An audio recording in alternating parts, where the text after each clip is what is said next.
Bonjour Bandeko Balandi, nayambeli bino lelo Maître Fire.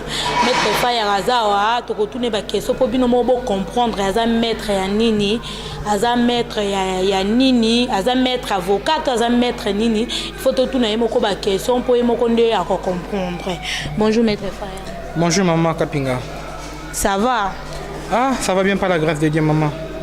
Maître Fire, bato baolanda biso bangi bayeba oza maître avocat, oza maître makofi, oza maître ani.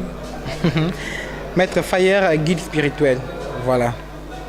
Ah, Maître Fire. Boyoki réponse. Non, Maître Fire. Tongi toyeba kanini vraiment oyo traitaka penza ya bien o moto soka ye oza vraiment décidé ayena problème na ye akomi pas na yo vraiment a vu résultat na ye o salele miracle sans problème. Maître Fire, guide spirituel, baka na résultat kaisa baka ya envoûtement, désenvoûtement, maladie, insuffisance rénale, retour d'affection, stérilité, moi ça botte à côté, ok n'a pas tout les bélos la solution porte-monnaie magique, récite na activité na yo, bague magique et tout. Tout problème spirituel qui demande un maître au bingingai, au contacting, je vais facilement t'orienter, nako guider, nako yebisa yo ndenge ni to ko évoluer, nako détailler problème na yo ba étape ndenge to ko na procédure ya musala ndenge to kolanda, okozo solution na grâce ya Nzambe na pouvoir wa pesa biso. Voilà. Maître Fire. Et bongo soki mutazana problème neti ya bazui mwasi na ye aza posa boma mutu wana to sa mutu wana mabe aza posa sa mutu wana mabe soka ye pa na yo. Mutazi moi non, on va l'orienter, on va savoir comment on peut l'aider dans ce domaine là. Voilà. La qui s'est endeni no sa me osunga na oye aza posa boma ne mutu ubi aza posa sa mutu mabe yo osunga ye po mutu ana zwi mwasi na ye mutu nyonso so na problème atuna na ba solution ndenga ko ba ko makambo. On va l'orienter et après l'orientation il va changer d'avis et on va savoir comment on peut l'aider dans ce domaine là. Voilà. Siko so mutu aza posa zo mwasa mninga aye pas Maître Fire edenga nana posa na bima mwasi mwasa camarade nanga na linga ke makazi Maître Fire ameka ko aider pour abima na mwasi ana tu peux aussi le faire. Non là je peux pas faire parce que on a mwasi motu non. Il y a les règles, il y a des principes, faut pas briser les étapes. Sans règles, sans principes. Mukilongi kenendeni. Moi c'est mutaza sacré. C'est toi ça dans la bague na liboko na e. Je peux pas faire, impossible. Maître Fire na yo ke lobi au résultat na pas problème à porte-monnaie magique. Tant au ça la kango, c'est que yo peut ça sans condition ou bien peut ça avec condition. Pour battre musu babanga na ba makamba ebi ke so na ke kune esenga ke ba pe sa papa ba pe sa maman ou bien aux porte-monnaie magique ana et combien à quelque temps au bela à quelque temps au la raté hein na ebité au peut ça avec condition bien sa condition. Ngana pesa kate nzambe mutapesa ngana guidaka na orientaka.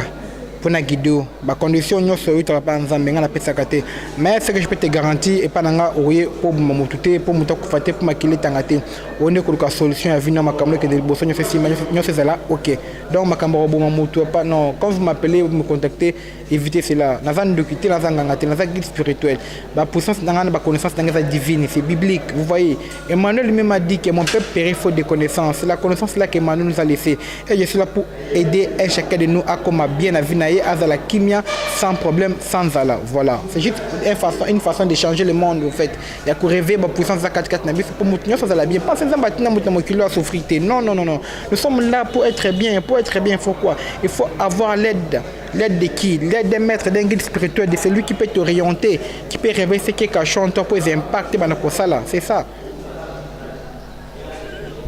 c'est que toloba tobengo na oza pasteur oza nganga na ebité okoko komeka ko expliquer pas batumsu ba kokanta aza batumsu baza confusion aza nganga aza magicien aza marabout aza nani baza posa oza clair naza pasteur te naza marabouté naza charlatan te naza prophète je suis un guide spirituel besoin de tozalia tozana kacha désert il faut guide spirituel a guider yo a comme ça na kacha canon ya vina yo canon ya vino ezanini za kimia réussite abondance et tout wana réussite avina yango ne kana avina yo oza ba problème oza na désert oza na kata kanate pourquoi na kana il faut consulter l'aide spirituelle c'est qui c'est nous ba évoluer biso ba guide to guider yo to comme ça yo to prière to lando na prière et méditation fait délai à 3 jours une semaine 7 jours ça dépend en ndenge to kendo ko résultat ya problème na yo to tungisa yo ko solution ko na kimé na vina na zanga ngate na société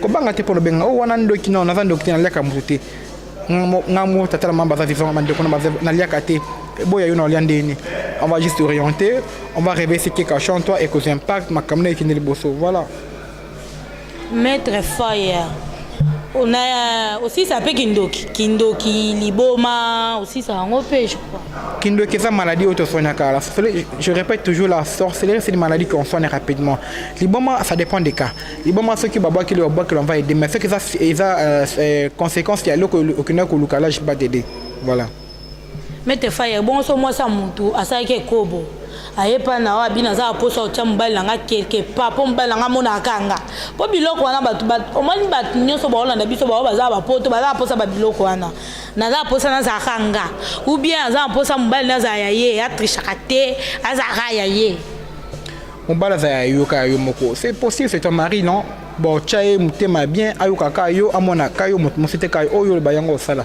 y compris pour na yo mos na yo to sakayo azala kayo kayo mutu musite kayo on va les faire bala msoza kachina yo au briller comme moi c'est bien ma femme d'affaires na mbongo ba jeep et tout on va il y a des bains de préméditation ba yo kayo mobile ninga makas bakanga ya comme kayo on va faire ça il y a pas de souci voilà et bongo osala ngondeni ko lakisa batu osala ngondeni bon mutu mutu aza pour ça comprendre azala vraiment clair à comprendre vraiment que son a ke kuna na vraiment décider quand tu es ne pas mettre fire so yé aux vraiment décider oza vraiment décider na ndinga mukie ye moko azawa neti bakawa na kina ezaba msu ba okosa bato musu so azo mwasa muntu ayo salele kisi to mona ona ba image azo mwasa bato kotisi maboko na se azu mwasa bato alali longola bilamba pona selelo délivrance makasi yango pe basi bakombo banga na bango basi bakombo banga ko kome pa ba po ba prophète baza ba magicien baza ba magicien baza batandenge na ndenge. Non, ça n'a rien à voir avec ça. On va quoi abuser la moi ça monte sexuellement, c'est pas ça. Quand je parle de bain c'est quoi? Personne non, m'a béni. Je me compte na deux choses, faut que m'a non, je me compte sans que je puisse être là pour t'assister. Non, il y a aussi Bassi Bazali. Baro aider à faire ça. Je peux pas moi ça monte dans tourner non, c'est impossible. Vous voyez, nous travaillons avec des normes. Du reste, je suis un maître spirituel, je connais les lois, la loi de la nature, n'est pas principe à vie. Je ne peux pas faire ça que je ne fais pas. Non, comme ça clairement, je ne fais pas. C'est qui en mesure que je puisse faire. Non, ça avec plaisir pour t'aider. Parce que c'est que si je t'aide, tu seras satisfait. Et si tu es satisfait, tu parleras bien de moi. C'est ça. Voilà. Et bongo, mon toit a un problème, il y a maladie.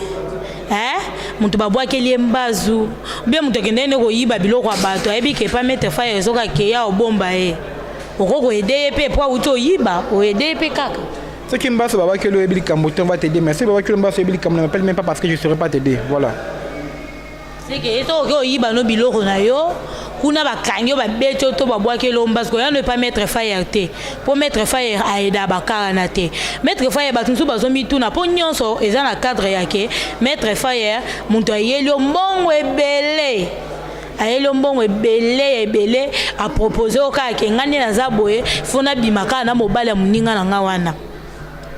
Tout d'abord, l'argent n'achète pas les mondes. L'argent fait les bonhommes, mais l'argent n'achète pas les mondes. Quand on dit maître spirituel, c'est celui qui a la maîtrise de beaucoup de choses. On voit tout le jour, on rencontre, on voit beaucoup de choses, on est tenté tout le temps. Ce que je peux faire, je fais. Ce que je ne peux pas faire, je ne fais pas. C'est ça mes principes. Je ne peux pas échanger mes valeurs et mes principes à cause de l'argent. Voilà.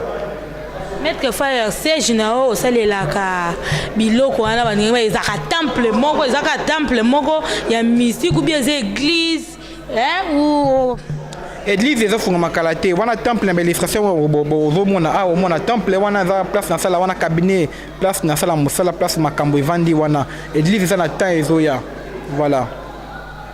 Bon ce qu'on maille au scola bato wana au scola bango na kombo ka ya Jésus Christ ou bien au scola bango na kombo mususu mai wana osalela bato wana po tobi lesel mutu apesa biso bateme to zwaka bateme na kombo ya ye mei siko mai wana ezalaka mpona bakobikisa bango bachance to mai yango ezaka ke obatisi bango. Non, mai wana eza mai ba mai sacré, eza ba place to ba mai wana ba mai sacré. Comme juste un exemple pour la battre la poto. Au de Marie wana. Eza mukebe ba teka $2000. Mukebe au de Marie. Uta Israël, mai muke $2000. Mais mai wana so sale lango. Eza na ba secret lango. Battre la poto ba bien au de Marie. Mais ba disi ka c'est belé $2000. Mai ya pamba wana. Il y a beaucoup de choses comme parfum statue de Rome. Il y a muke kabwe 4500 €. Parfaitement mon statut de Rome, mais parfois les années utilité dans les makamunango. Vous voyez, il y a des choses que makamono sala o ezanga tim na banda ngape mtasukate. Banda bazali, salango de bazali. Biso tozaka nzela ka auto. Nous faisons que tracer les chemins et tout, voilà. Bon so bato ba député, baza pour sa campagne. Ba epa na oyo poko aider bango. Tout d'abord avant ba élire na moi, il faut d'abord ba élire na butu. Ceux qui n'ont pas gagné, donc tu ne feras rien. Quand tu veux postuler, tu veux être président, ministre, député et tout, viens nous contacter, on va t'orienter. Juste avec ta photo, tu viens avec ça, on fait le travail parce que photo auto ça la musala yango on peut poster, on peut répondre on belé bami na fiche partout. Mutunya sa hôtel la image on hôtel la photo on a yeba daka photo ça dans la voie naï. Ya solo c'est ndeka na saboé believe kapinga zona postuler na kila pas mettre fire mutunya sa hôtel la rata yebanité. Ah, voter nenga. Maman, makambo ezali quand dit mystère ya mystère. Nous connaissons les secrets des mystères, tout ça makambo te on to kinala makambo na biso donc eza makambo aventure te. Yango mona mutali boma. So mutali boma. Ai senga ta sali boma parce que a douter bien a makambo solo. A sous-estimer makambo ngo. Ibete des arts, azui retour makambo na yo lukaki. Mutasali boma na ndimata sali boma parce que a sous-estimer pouvoir na connaître pas ça qui bien. Ça lango. Atie mutu makasa c'est bien cause nango, c'est ça. Le fait existe, le fait est réel. Si tu sais que tu n'es pas capable, tu ne peux pas faire, laisse à toi. Quand tu t'engages, c'est un chemin de non-retour. Tu t'engages pour faire ce que tu veux faire. Mais quand tu t'engages pour faire des aventures, quitte à yo, voilà. Maître Fire, et bon, comédien, théâtre, musique, église, nous aidons beaucoup de pasteurs. Et le coup, on va passer. Ils ont vu que ça là, bloco edingo sala edingo quoi ça combien de personnes bon mona on se dingo sala parce que comment ça langote c'est pour vous dire que non baya que n'est pas la biso de bakol makambo union se dingo sala ko bin sabat ko sabat pas passer ba sala ngote ba sala ngo c'est juste pour vous dire que biso sabat tout à l'heure donc ils viennent chez nous prendre des trucs mais nous travaillons sur la secret de la confidentialité on fait garder les noms des gens secrets voilà. Maître Fire to comprendre tout le monde est dans l'église milieu mabe ba komo bimisa ngo batuna moni mutache ha muselekete kweye bimi yango na zebisa yo o nyoso ba osala yana biso yedingo asala ngo da tongo o ba passer ba osala mpulo asala ngo edingo asala nyo makabo de ala tongo asala ngo kala o ba passer ba osala mikolo ya asala ngo kala ba vidéo ben image ezali no qui est bête on sait tous ces genres de choses. Et le côté spirituellement, on a tout vu, on connaît tous ces genres de choses. Donc, inutile de parler de ces choses-là. Ils viennent chez nous prendre des choses. Ouais, Maître Fire, bon, so mutaye pana bimo la kaslanga la banda kenda pota tine la ngelote. Na la posa ka ala la poto bo surtout ki ana kin. Est là possible? Na ça makamwanate. Merci to comme kende presque à la fin avec Maître Fire. Donc comme on est presque à la fin avec Maître Fire, binomo boyo quand on pèse micro, mais quand on expliquer bino place beaucoup kozoaye babi numéro na ezaka na sewana, numéro ne totie kawana, o nyoso za posa ya, o na lingi ngai pena so na bimi na nzela bo mibali nyoso ba kweye pas Maître Fire eza. O nga pena la lingi pena na ngali sa mokili, o koma sirène, o koma zo ngenga ndeni ya pas Maître Fire azali, o nga na la porte-monnaie magique côté na barbe kangi bar popino ba porte-monnaie magique bolingara bon oko ba tiel nyonso yanga ba ujana nyonso ya yo yake pas Maître Fire on ko comme succès oso mamituka obi groupe na ngele kraté yake pas Maître Fire oko pesa ba o baza Kinshasa adresse o bako ya ba o baza poto to bi ke numéro ezana moi assurance maloba bien oyebisi ba. Merci tout d'abord. Numéro Nangasa plus 243 89 16 111 56. Plus 243 89 16 111 56. Tout problème, il y a insuffisance rénale, stérilité. Au Canada, aux solution à la vie, porte-monnaie magique, envoûtement, désenvoûtement et tout problème spirituel. Tu me contactes, on va t'orienter, on va t'encadrer, on va rapidement te trouver solution à ton problème. Ton président m'a été quartier Batando, avenue Batando, numéro 21, Abyss. Voilà. Maître Faya, dans la bourse, on a une question. Ba miracle ni so sala, miracle ni yo mona penza ke o penza comme elinga mukuwa na ko kangote. Tous les jours, nous recevons des cas. Tous les jours, on reçoit des appels. Donc, et là que les clabis sont exacts, parce qu'il y a un mystère. Quand on dit maître spirituel, on parle de mystère. On parle de trucs surnaturels. Et loco et les trucs surnaturels, exacts. Parce que c'est bon parce que tout le monde a la moture exacte. Donc, et là que les clabis exacts, parce que je vais consulter. Si on peut le faire rapidement, on va le faire. Voilà. Bon, kanino penzo sala on a na bo pété. Ne ba docteur ba benga ko longola ze meza liyanza ko saka boy pa elongwe. Ko kanino yo penzo so ba yelio et là la raté za ra misa moto moko lelo rak. Des envoûtements, au Kangamobali, au Kangamos, na wan bleu sala 3 jours, bleu qui sala et sala mbang. Moi na yo zone ngoto to kangi, mobali na zo ka to kangi, aux envoûtements balongo des envoûtements. C'est comme ça, voilà. Et bon, na ba miracle ni no sala miracle ni tilelo tika les ont marqué yo makasi. Ils ont marqué yo penza makasi ko fandi bokanisi na sala nga makambu mais miracle na sala tena ganyela la ngombongo te ata sala mais il lo connaît marqué nga penza makasi. Et le que marqué bus makasi c'était parce que chaque jour on fait des merveilles. Chaque jour tout le monde on fait des merveilles parce que nous sommes là pour faire des merveilles. Quand on dit on parle de monde surnaturel, c'est quoi c'est ces mots là il a signé. Là, c'est loco et l'équilibre sont exactés. Quand on parle des problèmes, on dit solution. Quand on dit solution, on dit problème. Quand on parlera des problèmes, on parlera toujours des solutions. Non, c'est le que le monde est en danger, c'est le qui est en danger, ou c'est le qui est en danger. Donc jusqu'à présent, le qui est exacté. Ma bende liwa. Dès que nous sommes vivants, on paie tout. Mais comme nous sommes vivants, on se bat pour toujours faire des merveilles. Voilà. On témoigner kanino yo sala ba olanda biso ba yoka baza sûr kanino yo sala on a tangi on a salaka insuffisance rénale au bout takate porte-monnaie magique aucun important pour les solutions té aux amukandaté envoûtement des envoûtements les choses que j'ai citées ce sont des choses que je fais et je maîtrise. Les choses que je n'ai pas citées ce sont des choses que je ne fais pas. On a tangi bakombo, on a ça la kango tranquillement sans arrière, sans la mettre sama, on a tangi, insuffisance rénale, impuissance sexuelle, stérilité, porte-monnaie magique, obtention porte-monnaie magique, désenvoûtement, envoûtement, retour d'affection, retour d'affection au kangomobal au kangamwasi, à la charme. Ce sont des choses que je fais, voilà. Maître Faya, et arrive à paix, et moko boye, mutoye kabo ya va kota, yo moko prophétiser. Au prophétiser, au yebite o ezakati na arrive à paix. Je ne fais pas des prophéties parce que oh yo yebi, oh yo vina yo, oh yebi vino kule kanga moko. Olo na ko yebisa oh yo yebite. Moi je fais la consultation et non la prophétie. Je fais la consultation. La consultation c'est quand tu me contactes pour un problème, je demande ton nom et prénom et date de naissance. La seule consultation est ba nini et au juste problème na weza nini pour na ba trouver solution na yo la consultation. Professeur, c'est la prophétie, je suis désolé. Si la consultation, ça a combien?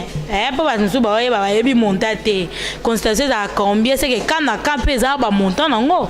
Consultation, c'est gratuit. Je répète, la consultation est gratuite. La consultation est gratuite. Quand tu m'appelles, tu poses ton problème. Je suis disponible sur WhatsApp 24 h sur 24 h.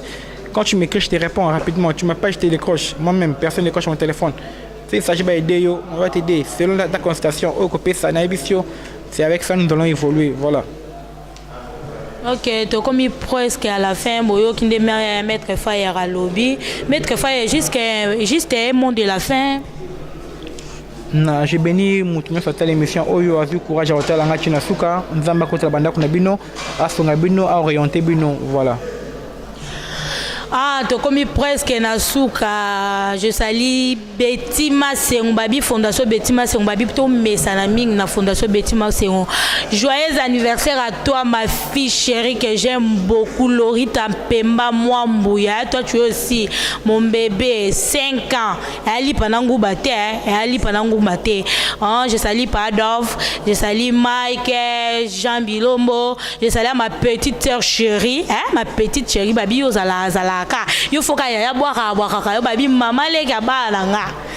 Maman le kabala nga Fallon Poutou, Élisée Ndaya ma grande sœur propre. Babi fidèle mujinga tara yo. Moi ça va ta pas Serge babi mutema papa Serge. To tiki bino, to ebi to koyambela bino sous maître Fire. À la prochaine. Ciao.